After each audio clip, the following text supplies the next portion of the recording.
Hi guys, and welcome to the 2016 Momsen Vipa XT Edition review. I'm welcoming Gareth on. He's our salesperson here, and he's also going to give his opinions and reviews on the bike. So first off, the biggest thing that you see is the color difference. Great colors. They've done a really good job with color coding everything, like the names on the back here, the tires, so it looks like a complete unit. There's great detailing on the top of the frame here with like a topographical map. It looks really nice. And I mean, other than the looks of the bike, they've really gone the extra mile to add in the more comfort features on the bike. For example, like over here, we've got two mount holes here where you can get a bracket that sits just like this, and you can mount another bottle cage in here. So in other words, it's one of the very few, if not the only full suspension mountain bike out there where you can have two bottle cages on the frame instead of mounting it behind the bar or underneath the tube over there. No, I mean, this being my own personal bike, couple of points there. That is definitely an added benefit to be able to get the second bottle there. The only disadvantage probably will be there, you will only be able to run a small bottle, so probably only up until a 610 milliliters. Anything bigger than that, you might run out of space there. Same situation here. In the case of running two bottle cages, one would flip your shock around. You would see that on the images as well, just to add a little bit more space here. But in this case, you know, I did not flip it around, and I was a little bit hindered with the bottle going into my side entry cage right there. Alright, so another one of the fantastic features about, or new things about this bike is the new M8000 XT group set. It's the new 2x11, so it eliminates the running out of leg power on the downhills. So you've got the speed for downhills and you've got the climbing gear. You can see how beautifully designed it is. It resembles the XTR 1x11. Very affordable parts for aftermarket replacements, like the chains and the cassettes are very affordable. Yes, I mean, Gareth, yeah, like you mentioned, the new M8000 group set is the first time I've actually ridden with it. It's typical XT, you know, it's trustworthy, it's bang on every time you shift. I don't have any complaints on it. Didn't feel any weight difference. Shifting was very accurate. The only thing I might have want to change on it is to have a 2838 instead of a 2636.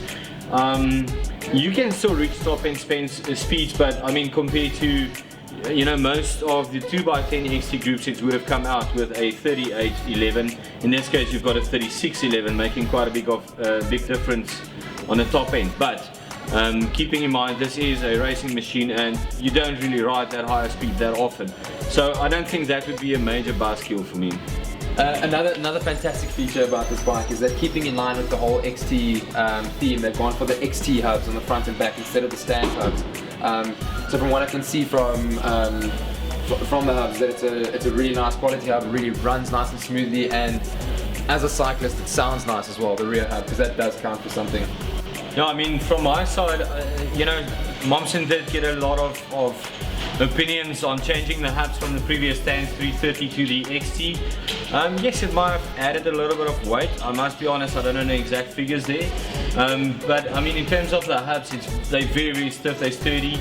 It sounds great, it's got a good quality.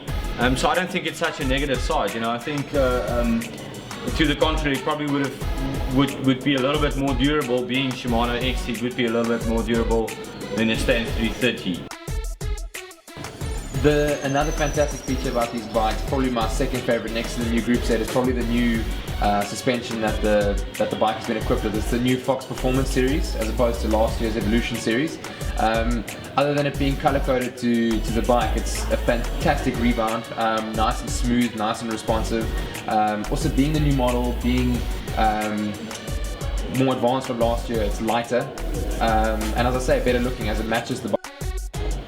Yes, I totally agree with you. It is definitely a great upgrade to go to the Performance series. This morning, as I mentioned, I took my first ride on it. I really got exceptional feedback. You know, I'm not one that really feels that forks makes all that big a difference. Fairly naive with that, but I think that this definitely made a difference on the fork. I felt great feedback on the fork. I set it up properly.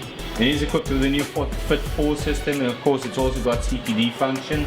So you've got the twin lockout in the front and the back, so That's also a very, very nice feature on the bike. Marnitz, I just want to get back to the group set quickly with the M8000 brakes here.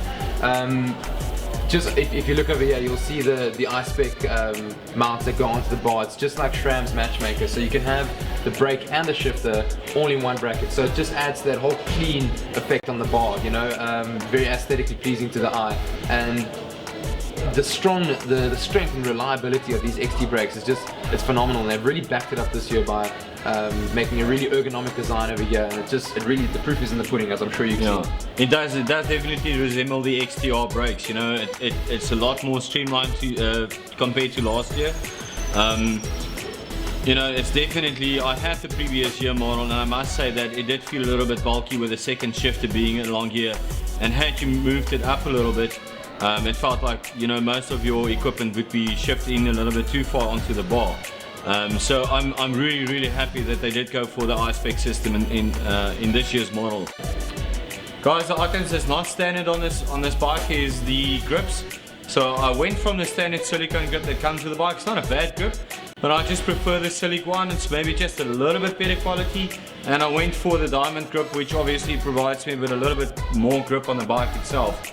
Another things that I upgraded on the bike was I went for a Ritchie World Cup Series stem.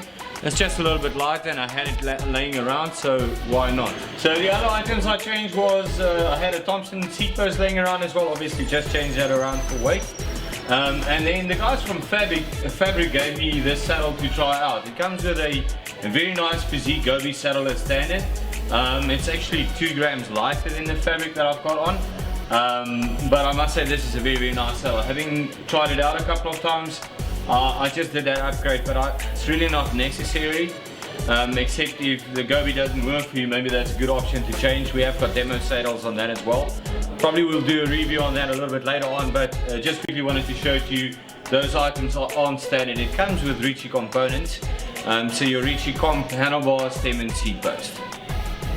Okay guys, so that's the new Momsen Vipa XT. Fantastic bike all around, ticks all the boxes, great looking. Don't forget to come to Chris Willemse Cycles to get your first look at it. Yeah, I mean, if you're really interested in the bike, maybe I'll lend you mine.